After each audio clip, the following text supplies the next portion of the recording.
Okay, ever feel like you're like always chasing your tail, trying to squeeze more out of the day? Mm. I definitely do.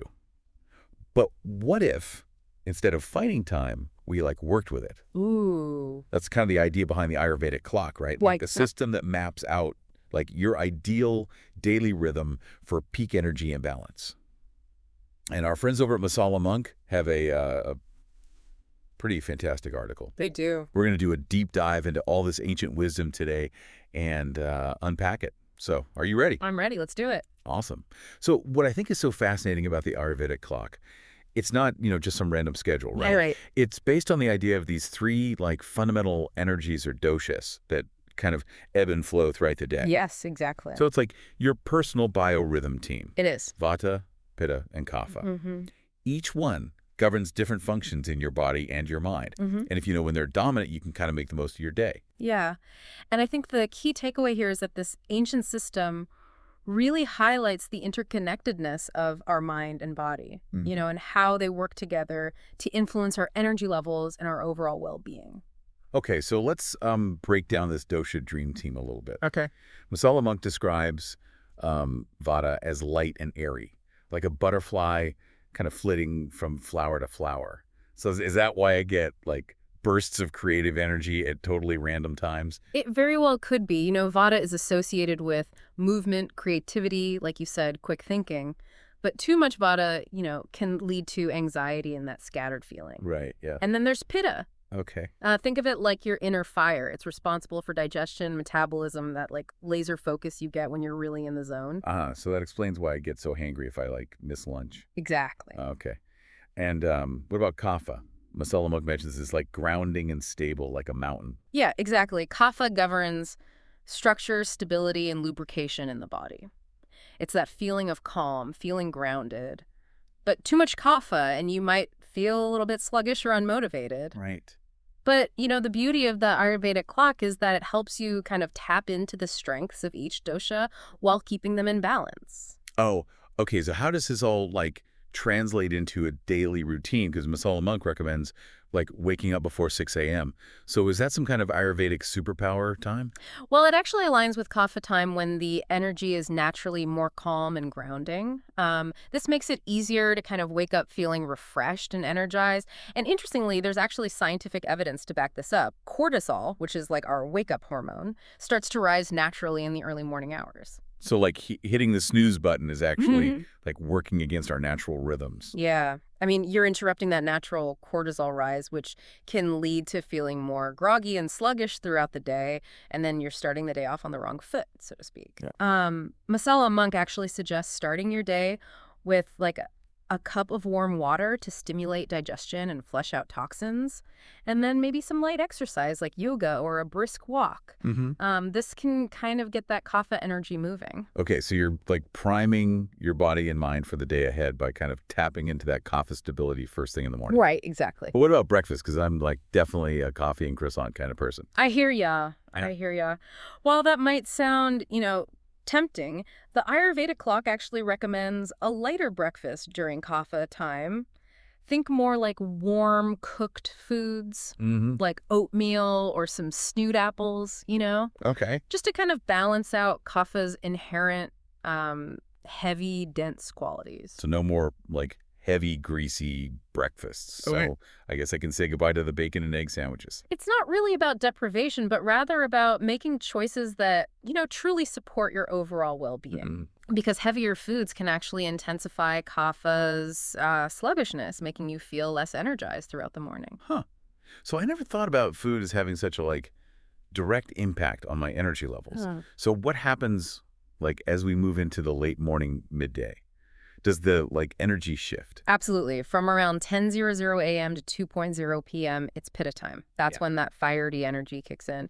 This is when your digestive fire is at its peak. So it makes it like the ideal time to have your biggest meal of the day. Wait, so you're telling me my afternoon slump might be because I'm eating my heaviest meal at the wrong time? It's definitely possible. Huh. I mean, think about it. When you eat a large meal, later in the day, your body has to work harder to digest it, Mm-hmm. which diverts energy away from other tasks. Right. And eating your main meal during pitta time when digestion is strongest can actually boost your energy and focus. That's a real aha moment. Right. I'm starting to see how this Ayurvedic clock could really be a game changer. But like, what should we be eating during this pitta time? Does it have to be, like, all super healthy stuff? Well, Masala Monk recommends focusing on more nutrient-dense foods during pitta time. Things like cooked vegetables, lean protein, whole grains. Okay. These foods can provide sustained energy and support pitta's transformative fire without overheating the system. So it's like all about fueling your inner fire with the right kind of fuel. Exactly. I'm getting hungry just thinking about it. But it's not all about food, is it? Right. Like what else should we be doing during this like pitta time? Well, this is actually your prime time for productivity. Oh, Pitta's sharp focus and intensity make it ideal for, tackling your most demanding tasks, making decisions, getting things done. So if you have a big project or an important meeting, try to schedule it for like this time window. so instead of struggling through that afternoon brain fog, Uh, I should be using that pitta fire to power through my to-do list. Game changer. But speaking of like afternoon brain fog, what happens when pitta starts to wind down? right. So as Pitta's intensity starts to fade, like around 2:00 p.m., we transition into Vata time. Okay. This is when that like airy, creative energy comes to the forefront. So instead of feeling drained and uninspired, like I usually do in the afternoon, I could actually be like tapping into a wellspring of creativity. Exactly. It's like a whole new perspective on that, afternoon slump. Right. It's wonderful. Yeah. Vata time is ideal for, brainstorming, engaging in more artistic pursuits, or tackling tasks that, require a little more flexibility and out-of-the-box thinking. Yeah. Masala Monk even like suggests taking a break for like a light walk or some stretches during this time to kind of keep that Vata energy flowing. It's like a little mini refresh for your mind and body. But what about those of us that have to work straight through the afternoon? Are we just like missing out on all this Vata magic? Not necessarily. Even if you can't take like a long break, incorporating like small movements throughout the day can make a big difference. Mm-hmm. Try some simple stretches at your desk. Take a few minutes to walk around, clear your head. Okay, so it's about finding ways to like weave those Vata balancing activities into our like work day, even if we can't completely like overhaul our schedules. I like that. It feels Yeah. very doable. But as the workday like winds down, what happens next in this Dashik dance? Okay, so around 6:00 p.m., we transition back into kapha time, Okay. which is all about slowing down and preparing for a restful night's sleep. Ah, so this is where we start to wind down and like embrace that grounding energy again. Masala Monk recommends like avoiding stimulating activities and screens during this time. So I guess that means no more late night Netflix binges. It's not really about completely eliminating screen time, but rather being mindful of, how it impacts your sleep. Mm. Because that blue light that's emitted from, devices can interfere with melatonin production, which makes it harder to fall asleep and stay asleep. Yeah, that makes sense. Yeah. So like what are some good alternatives to, scrolling through our phones before bed? I know Masala Monk mentions things like reading, light conversation, or like listening to calming music. Those are all great options. And, don't underestimate the power of like self-care practices during this time, like a warm bath, some gentle stretching, or even just like a light self-massage can really help soothe your body and mind and promote that like sense of relaxation and restful sleep. Mm. It sounds like creating a calming bedtime ritual is key to tapping into that kapha energy and setting ourselves up for like a good night's sleep. But what about dinner? Should we be eating a big meal before bed, or is that like a recipe for digestive disaster? Yeah, so the Ayurvedic clock actually recommends eating a light, easy to digest dinner at least 2 hours before bedtime. Okay. This gives your body, ample time to process the food before you lie down, which prevents indigestion or discomfort during the night. So it's not necessarily about skipping dinner altogether, but it's more about choosing foods that are like gentle on the digestive system and eating earlier in the evening. Makes sense. I've definitely experienced that like uncomfortable feeling of going to bed too soon after a heavy meal. But let's say we've like followed the Ayurvedic clock all day at a delicious and light dinner and we're like ready to drift off to sleep. Are the doshas still at play, like even while we're snoozing? Absolutely. So from 10:00 p.m. to 2:00 a.m., pitta energy kind of reemerges, but this time it's directed inwards. This is when your body focuses on like detoxification, tissue repair, and growth. It's like your internal repair crew is hard at work, restoring and rejuvenating your system like while you sleep. Wow. So even our sleep is governed by these doshic rhythms. That's pretty incredible. But it also means that like those late night snacks aren't just like sabotaging our waistlines. They're actually like interfering with our body's natural healing processes. Exactly. Eating late can disrupt digestion and prevent your body from, fully dedicating itself to these vital restorative functions. Mhm. So aiming to be asleep by 10:00 p.m. allows you to, fully benefit from this powerful pitta phase. Okay, I'm officially convinced early bedtime it is. Mm. But what happens like after this pitta repair phase? Does the doshic cycle just continue throughout the night? Yes, it does. So as we approach those like early morning hours from 2 a.m. to 6:00 a.m., Veda energy returns, bringing with it like this sense of mental clarity and subtle energy. This is a time that's often favored by, spiritual seekers and people who practice mindfulness. So even if we're like not consciously aware of it, our minds and bodies are going through these like subtle shifts throughout the night, all guided by the doshas. It's like a secret dance happening, beneath the surface. Hmm. But I'm curious, is there like any scientific evidence to support this idea of doshic cycles during sleep? Yeah, there's actually a growing body of research in chronobiology, which is the study of like biological rhythms. That suggests that our bodies do, in fact, go through distinct phases during sleep. For example, we know that certain hormones, like growth hormone, are released in pulses during the night. And these pulses are thought to be linked to like specific stages of sleep. So while the concept of like doshas might not be directly acknowledged in, conventional science, the underlying principles of cyclical rhythms and like fluctuations in bodily functions are definitely being recognized. Right. That's pretty cool. Right. But I have to admit, even with all this like fascinating information, you can feel a bit overwhelming. Do we have to like perfectly align with every single minute of the Ayurvedic clock to like reap its benefits? Not at all. Yeah. The beauty of this system is that it can be adapted to fit your individual needs and lifestyle. It's not about, rigid adherence, but rather about understanding the general flow of the doshas and making gradual shifts that feel sustainable for you. That's reassuring. It's about progress, not perfection. But let's be honest, not everyone's schedule allows for, like waking up at 5 a.m. or eating lunch at noon every day. Mm. What about like those of us with less conventional schedules? Does the Ayurveda clock still apply? Absolutely. The key is to kind of adapt the timings to fit your individual circumstances. Sure. The Masala Monk FAQ section actually addresses this, emphasizing that even if you, work night shifts or have an irregular schedule, you can still benefit from these principles of the Ayurvedic clock.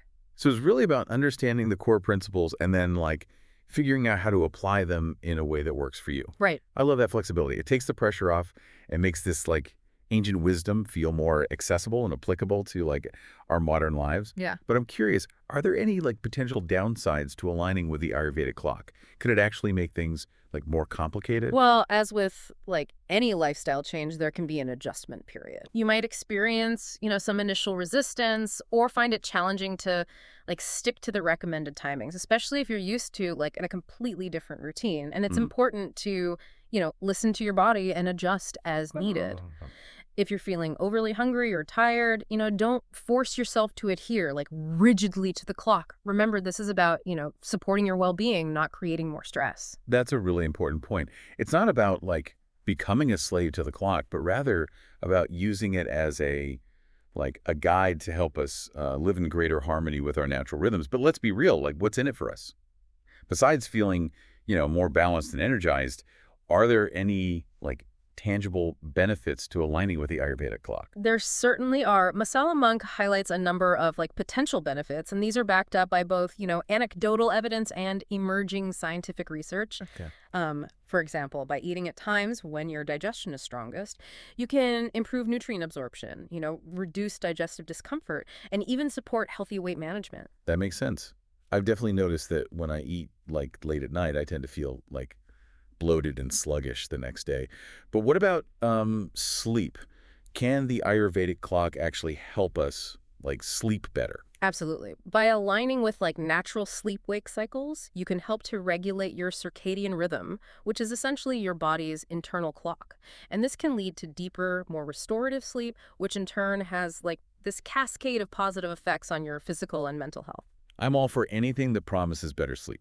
I think we can all relate to like the frustration of tossing and turning for hours, unable to switch off our minds. But the benefits go beyond, like sleep and digestion, right? Yeah. Masala Monk also mentions increased productivity and emotional balance. That's right. By tapping into the like specific energies of each dosha, you can really work smarter, not harder. Imagine, harnessing Pitta's sharp focus during those peak productivity hours and then shifting into, Vada's creative flow in the afternoon. And when it comes to emotional balance, following a regular routine and incorporating like mindful practices as recommended by the Ayurvedic clock can help to reduce stress and promote, a sense of calm and groundedness. Okay. I have to admit, I'm feeling pretty inspired to give this Ayurvedic clock a try. Yeah. It's like a roadmap to a more balanced and fulfilling life. But before we jump into any practical tips and strategies, let's take a moment to reflect on the bigger picture. We've talked a lot about how the Ayurvedic clock can, benefit individuals, but I can't help but wonder about its potential impact on a larger scale. Like, what if we applied these principles to our workplaces, schools, and even our communities? Well, welcome back. We've been exploring this idea of the Ayurvedic clock, and I have to say, I'm feeling pretty inspired to revamp my entire routine. But before we wrap up, I kind of want to circle back to a thought we touched on earlier. It's this idea of applying these Ayurvedic principles um, beyond just our individual lives. Yeah, I think that's where things get really exciting. Imagine, like workplaces that are designed around the ebb and flow of the doshas. Like instead of forcing everyone into the same, 9.00 to 5.00 grind, what if we scheduled meetings during those peak pitta times or reserved hatha time for more routine tasks and then encourage those vada bursts of creativity in the afternoon, Yeah, it's like a whole new way of thinking about productivity, and one that actually works with our natural energy patterns Yeah. instead of against them. Yeah, I think that's the key, right? Yeah. It's all about working with nature, not against it. And what about schools? I mean, teenagers are notorious for being night owls, right? Right. And there's actually scientific evidence that their circadian rhythms are shifted later than adults. Yeah, that's true. So instead of, forcing them into these early morning classes when their minds are still half asleep, why not adjust school schedules to better, align with their natural sleep-wake cycles? Exactly. And I think it would not only improve their, academic performance, but also their overall well-being. Absolutely. I'm starting to see how this could ripple out and impact entire communities. We could design public spaces that cater to different doshas throughout the day. Yeah. Maybe calming, restorative environments during kapha time, and then more vibrant and social spaces during pitta time, Right. and then places for creative expression during vata time. I love that. It's like creating a world that really honors, the diversity of human energy and rhythms. It's like shifting from a mindset of conquering time to one of flowing with it.